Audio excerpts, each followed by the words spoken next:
This conference will now be recorded. Oh, well, I wasn't recording. Okay, so we have a different weeks. I'm just going to backtrack a little bit so it gets recorded.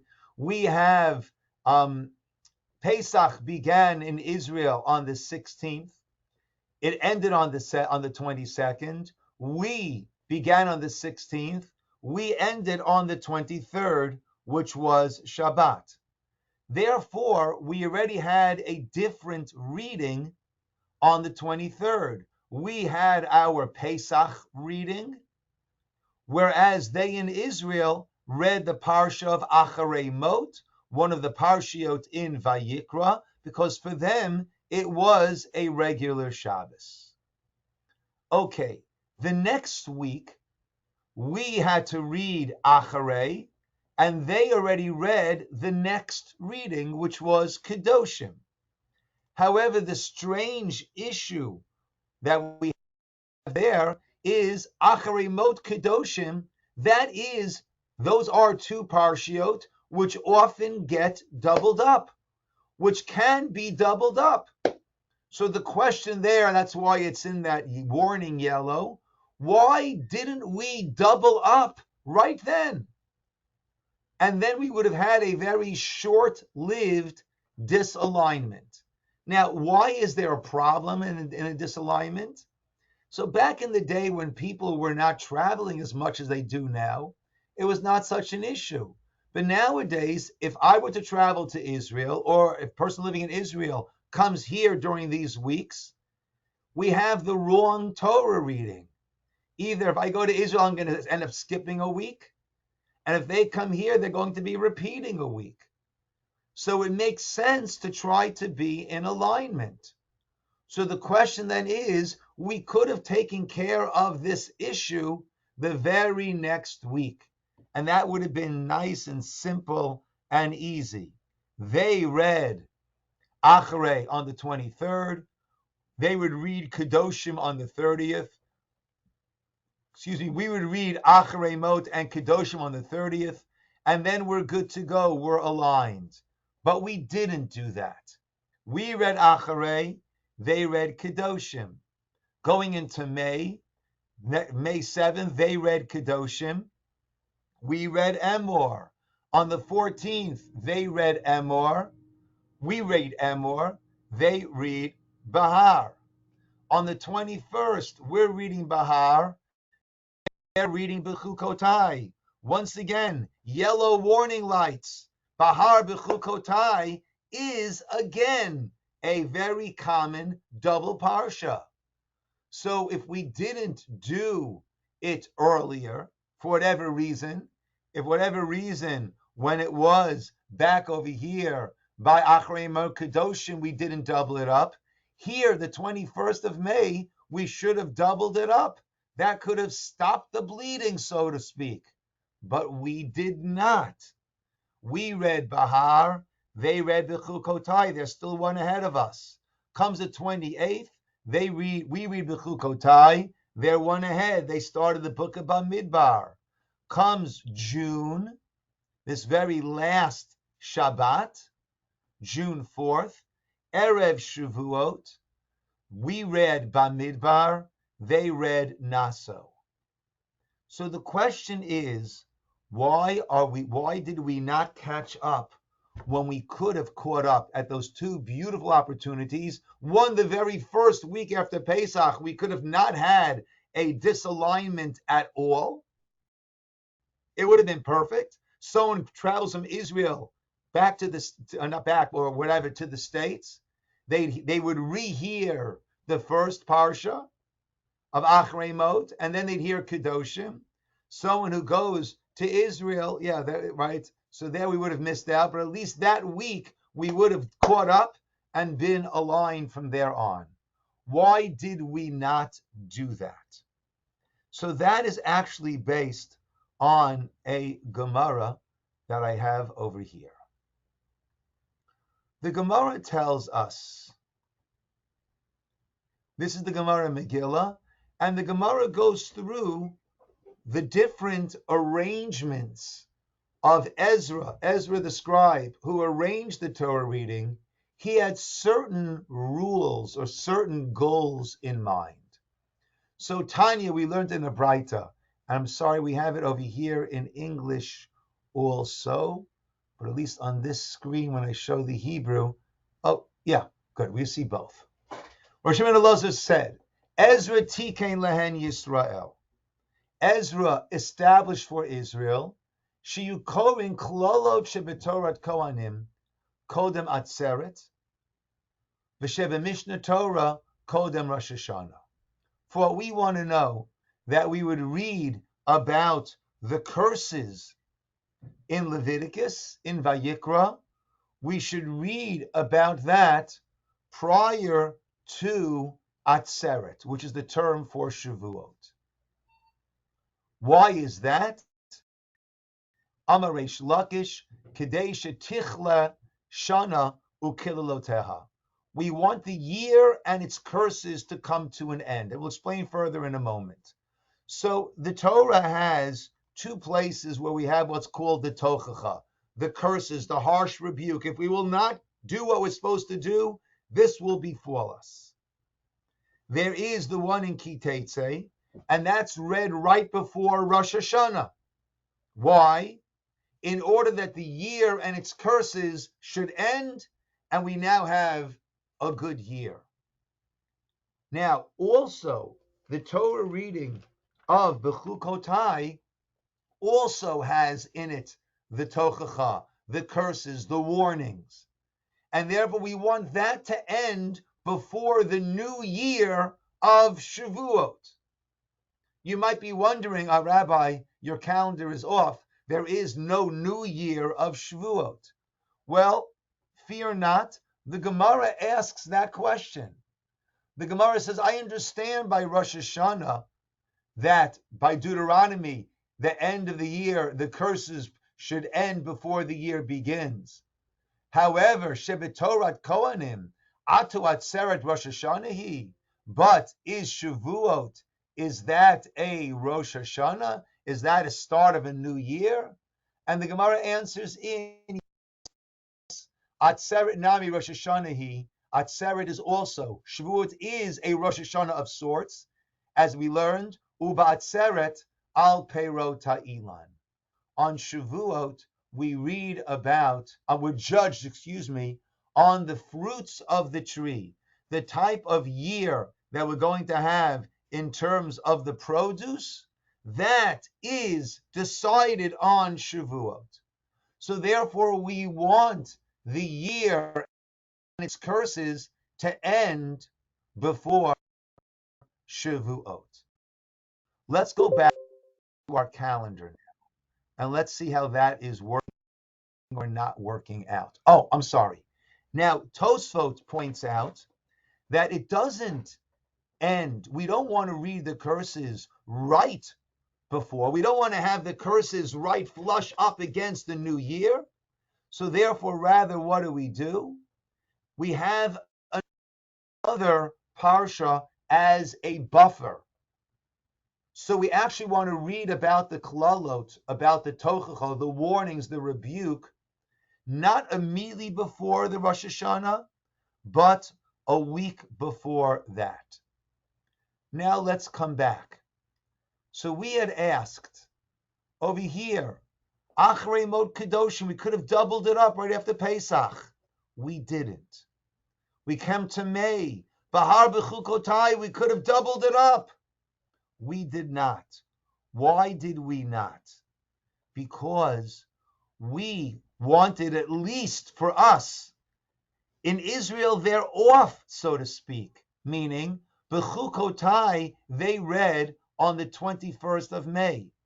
Bamidbar, they read on the 28th of May. And therefore, Naso, they read on the day before Shavuot.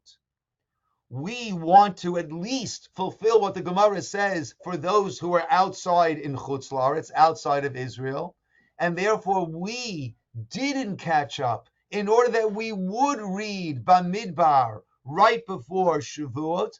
June 4th, Shabbat was Erev Shavuot. Shavuot was Sunday, Monday. Thanks to all those who participated in our all-night learning. So we wanted to have Bamidbar as the buffer and Bechukotai the Shabbos before that.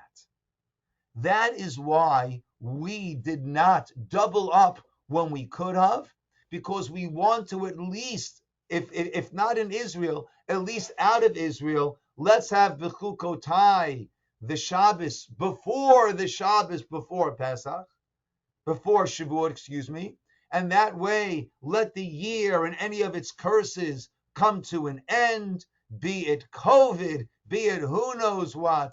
Let all that come to an end and let us start this new year with that buffer of Bamidbar, and then we go right into Shavuot. Okay? So that is why we did not want to double up earlier to get in sync. We have it better than in Israel, so to speak, according to the Gemara. We have Bamidbar right before Shavuot, and the week before we had Bechukotai, which was when we had those curses that we read about. Let the year and its curses come to an end. That was the 28th of May. Erev Shavuot, we had our buffer. We read Bamidbar, and then we had that Rosh Hashanah of Shavuot. So that is what forced us to have to stay unaligned with Israel until this point. Great. So then we would imagine, okay, at our very first opportunity, what will we do? We'll read a double Parsha, and thereby we'll catch up at least at this point. But, as you might have noted from the tone of my voice, we would have thought we would do that, but we do not. Let's see what in fact happens. This Shabbos, June 11th, we need to read Naso. They in Israel went ahead, they read Bahalotcha. Okay. Next Shabbos, we read Bahalotcha, the 18th. They're one ahead, they read Shlach. Continue, June 25th. We have not yet come to any of those parshiot that have the accordion effect that I mentioned, which allow us to condense 2 in 1 week or split it apart. The 25th, we're reading Shlach. They're one ahead. They read Korach. We go into July. We have to catch up. We read Korach. They're one ahead. They read Chukat. Oh, here we have a problem. Yellow warning lights. On July 9th, we're going to catch up and read Chukat. They go ahead and read Balak. Here too was a realign opportunity that we passed up, because Chukat, Balak, those are parshiot that often that often do get doubled up. And yet we don't double it up. We continue with this lack of alignment until, let's continue. So we do in Chukat, they're ahead Balak. We do Balak, they're ahead with Pinchas. The 23rd of July, we do Pinchas, they're ahead with Matot. Finally, July 30th, a good 3 months after Pesach, what happens? They do Masai, we catch up and do Matot plus Masai, and now comes August, we are in sync. We read Devarim, Shabbat Nachamu, we read Ve'et Chanan. So again, the question is, when we had this opportunity to double up, why did we not double up over there? And the answer to that lies in the red line that I have over there.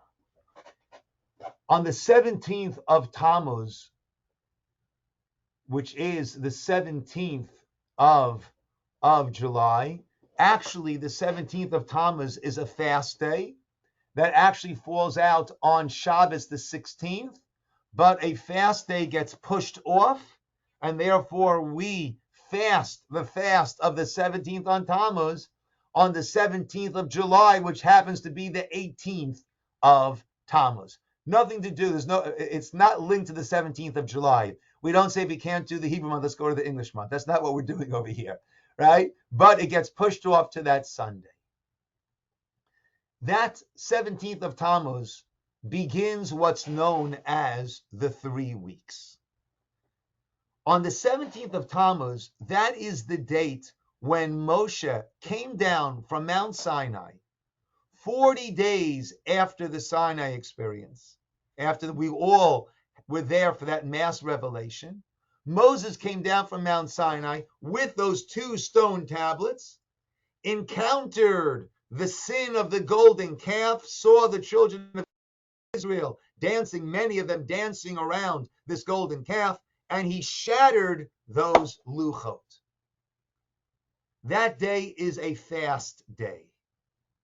Those stones were broken, and generations later, the siege around Jerusalem broke through the stone walls of Jerusalem. Those stones were also shattered. And that is when they entered into Jerusalem. That starts what we call the 3 weeks. It's 3 weeks of a certain degree of mourning that we observe, building up in intensity until we come to Tisha B'Av, which is, again, it falls out on the Saturday, August 6th, but it gets pushed off till Sunday, August 7th. So it's that's called the 3 weeks, those 3 weeks of mourning. It was on Tisha B'Av when, again, Shivasa B'Tammuz, the walls were breached. On Tisha B'Av, both the first temple and the second temple were destroyed on Tisha B'Av. The 3 weeks, again, is going to influence the Torah readings that we have during those 3 weeks.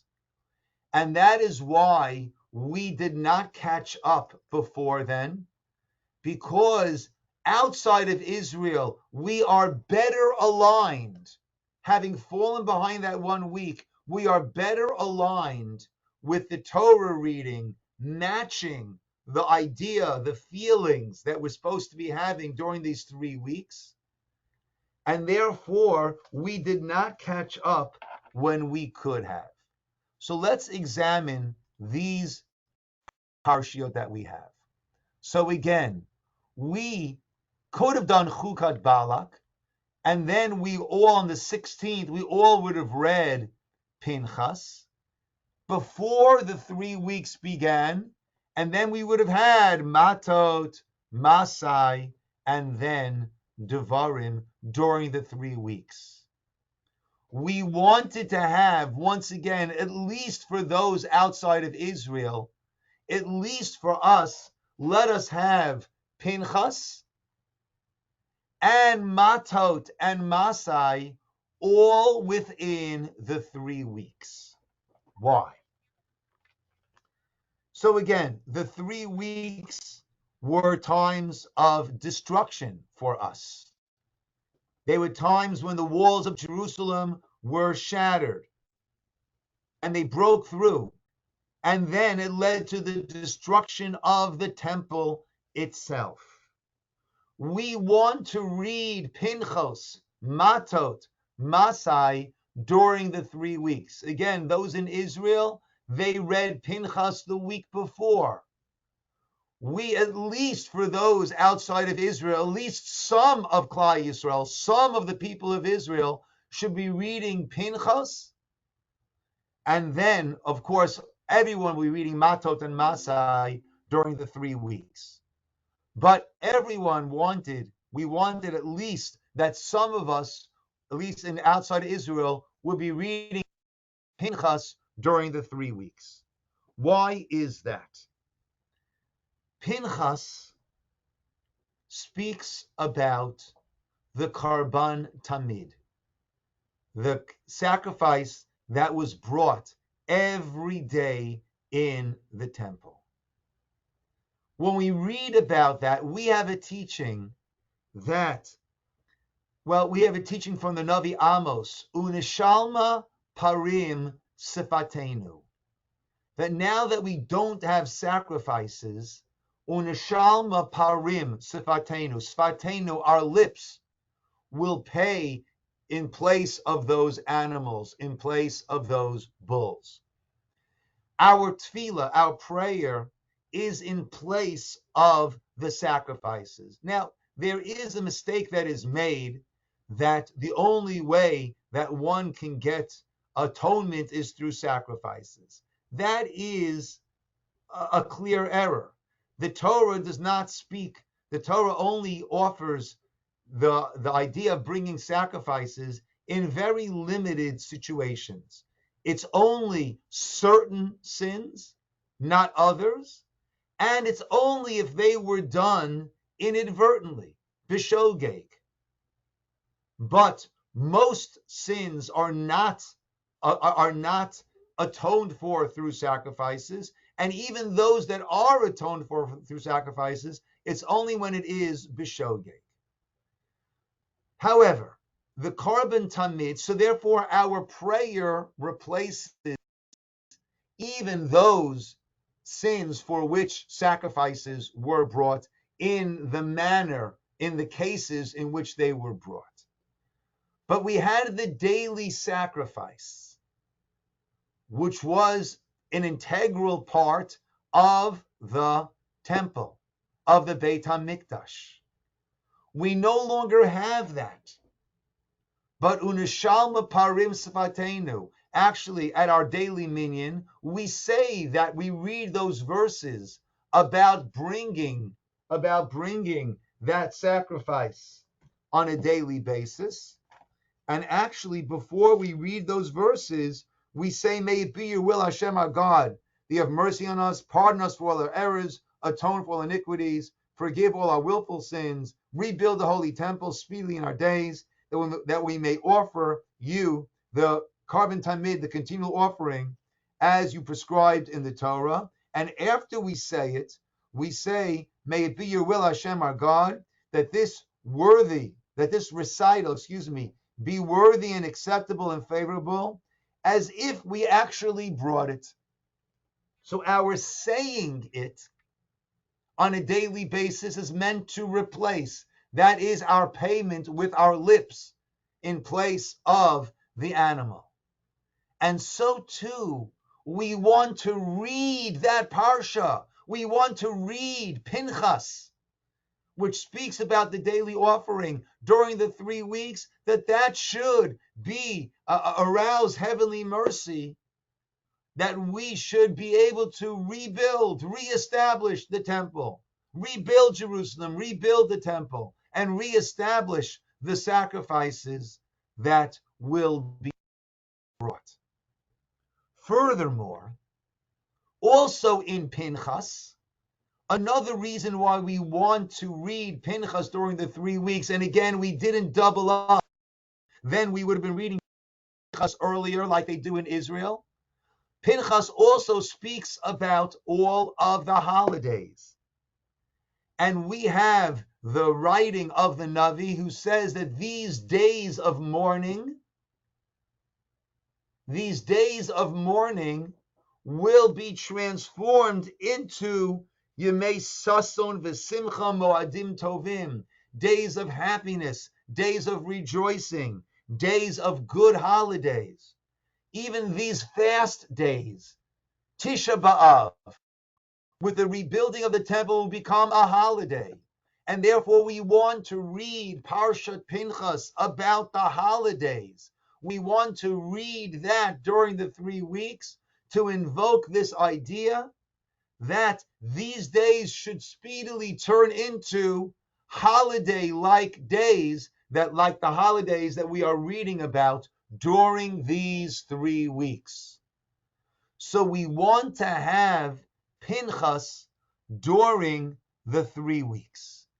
Therefore, unlike in Israel where Pinchas was read on the 16th of July, before the 3 weeks began on the 17th, and had we taken advantage of any of these potential double-ups, Chukat Balak, and also Bahar B'chukotai Acharei Mot Kedoshim, had we doubled up then we would have also been behind the Shvuot aspect that we mentioned, that we wanted the Bamidbar buffer, then we would have had Pinchas being read before the 3 weeks begins. And we wanted Pinchas and Matot Masai within the 3 weeks. So we explained why we want Pinchas within the 3 weeks. Why do we want Matot Masai?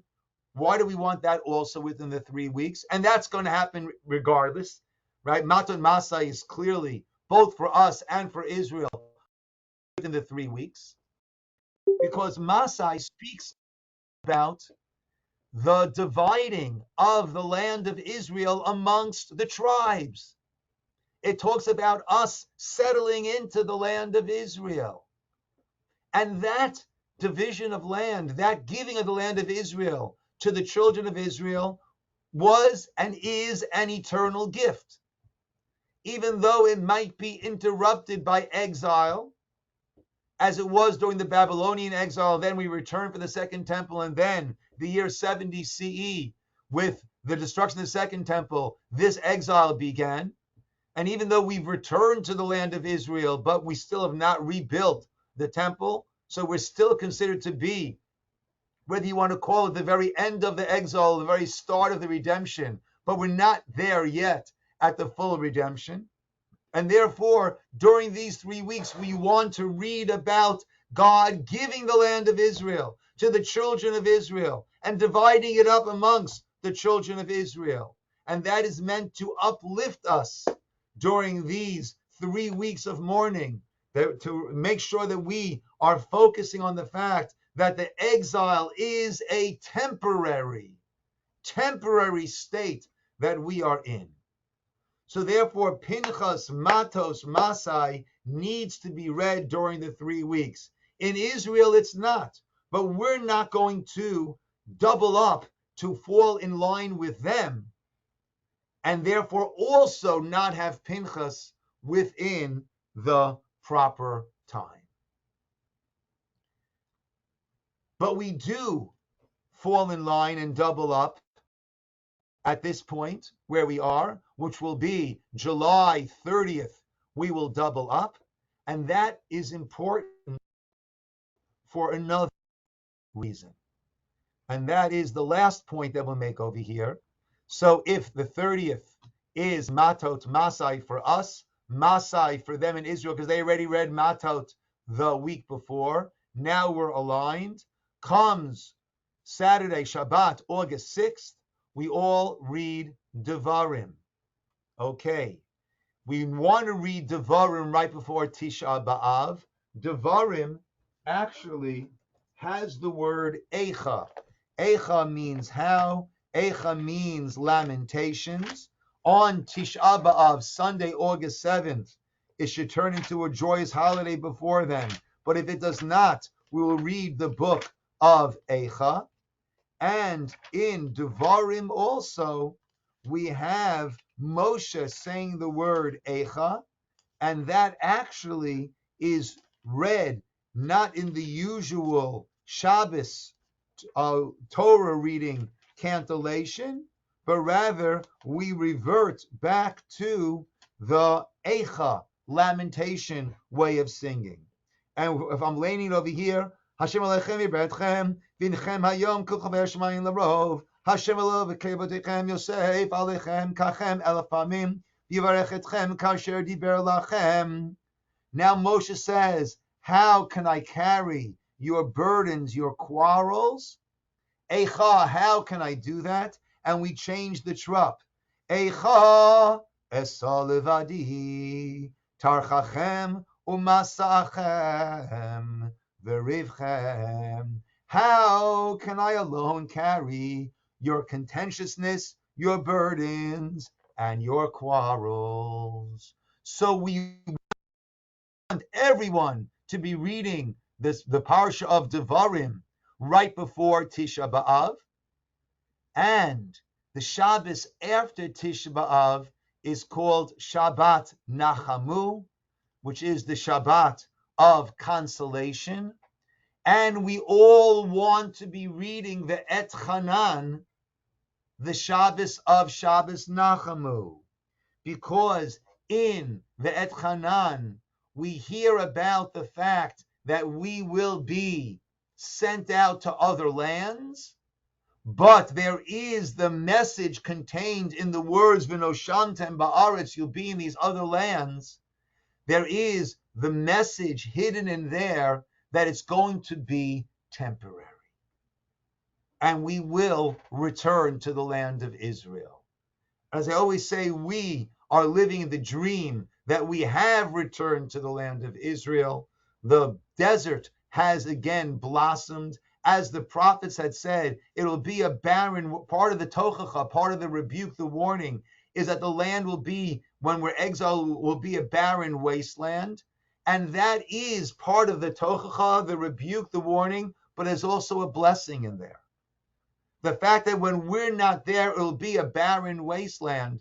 And read Mark Twain's description of the land of Israel. Palestine was then called already.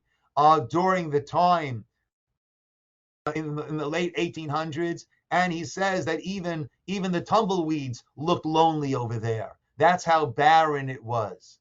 And we're living the dream of the return to Israel, of the desert blossoming, and Israel being a major export of all of these incredible fruits and flowers and vegetables.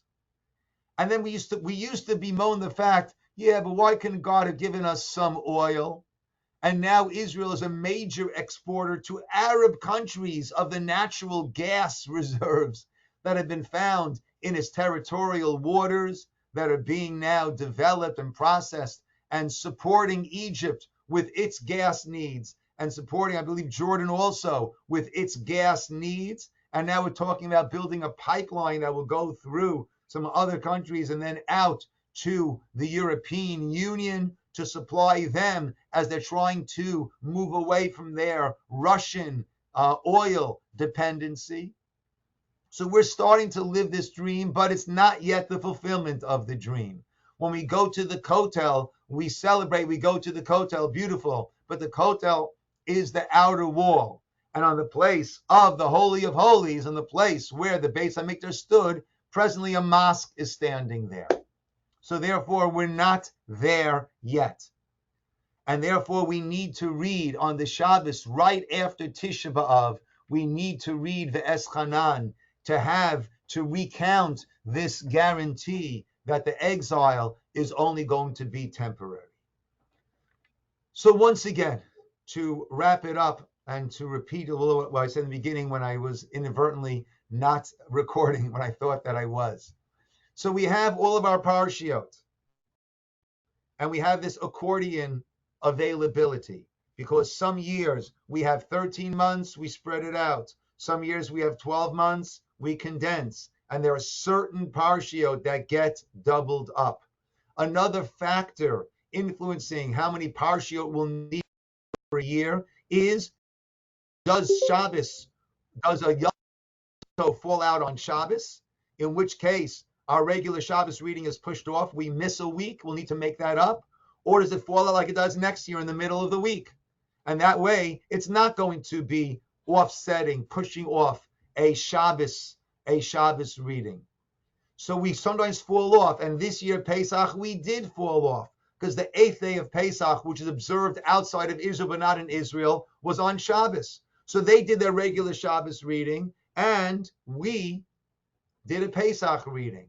We had ample opportunity to make it up. We had 2 golden opportunities to catch up, but we did not want to at that point, because we wanted Bamidbar to be the buffer, and Ba'aloscha, and Bechukosai to be the Shabbos before the buffer, before Shavuot, as we saw the Gemara in Megillah and the Tosafot over there. That's why we didn't take those two opportunities. We had another opportunity afterwards to catch up, but we did not catch up at that point because we wanted, at least for us, that Pinchas should be during the 3 weeks. Pinchas, which speaks about the sacrifices, talks about the holidays. Let that be read during the 3 weeks to strengthen us. And then we catch up at the very end of the 3 weeks with Matot Masai. And that way we then have Devarim right there before Tisha B'Av with our Eicha Esalevadi cantillation. And we have the Et Chanan, which speaks about the non-permanence of the exile. That is read during Shabbos Nachamu, the Shabbos of our consolation, when we look towards the building speedily in days. Mehera v'Amenu. Amen. Cheryl, you had a question you wanted to Yes. Yes. I'm just wondering, because it feels like Israel should be figuring out what we figured out. How did they, wasn't there a way for them to arrange things so that they would be saying the proper? Okay, so Cheryl's raising a good point, right? So the question really now becomes not why don't we catch up to Israel, but why doesn't Israel fall back to us? So whereas, and that's a good question, and whereas we have the ability of doubling up a Parsha, we don't have the ability to have a Parsha. And therefore, because of the way that Pesach fell out, right, we're going to be off.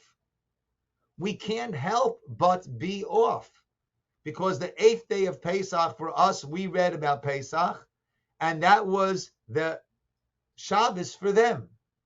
So we have to diverge ways, but let's at least have one part of Klal Yisrael fulfilling what the Gemara says is the ideal, in that we have Bamidbar as a buffer between Shavuot and Bechukotai, and also at least for those, it's not a Gemara about Pinchas being during the 3 weeks, but many of the other many of the Rishonim Achronim speak about that. So let's at least have it there. But you're right. The question has turned from why don't we catch up to Israel to why don't they fall back to us? And the answer is the accordion, right, can only get so small, right? We can't have a parsha. We can double a parsha. We can't have a parsha. And therefore, they're left with having to rely on us that at least this part of Klal Yisrael has the Bamidbar buffer and has Pinchas as part of the 3 weeks. Yes. So isn't that kind of like a tochacha for them, this situation, where they can't? I wouldn't view it as a tochacha for them. Okay. Perhaps we'll say that for them, the tochacha got pushed back a further week. They're further from the tochacha because they're where they're supposed to be. And we're the ones who are languishing still in the exile. Perhaps. I don't know. That's just off the top of my head. Don't lend any true gravity to that. But who knows? All right, my friends. Good. Yes. Reb Shlomo. Yes, these arrangements of Parshios go back to when? Ezra. So that's like a good several thousand years ago we're talking. The Second Commonwealth, yes. Yeah. Yes. Okay. Yeah. It's amazing that we have been able to monitor and stay true to this division for so long. We are an amazing, resilient people. I agree. Okay. On Shavuos night, someone told the story, I forget in which context it was. I think it was Napoleon, who happened to go by a Jewish synagogue on Tisha B'Av. Right? Was it you, Cheryl, who told the story? No? But someone told the story. Pinchas and Eliyahu. But I think I know about this. Was that in the ghetto? So the story is that I think it was Napoleon who passed by a Jewish synagogue on Tisha B'Av and saw the Jews crying and lamenting.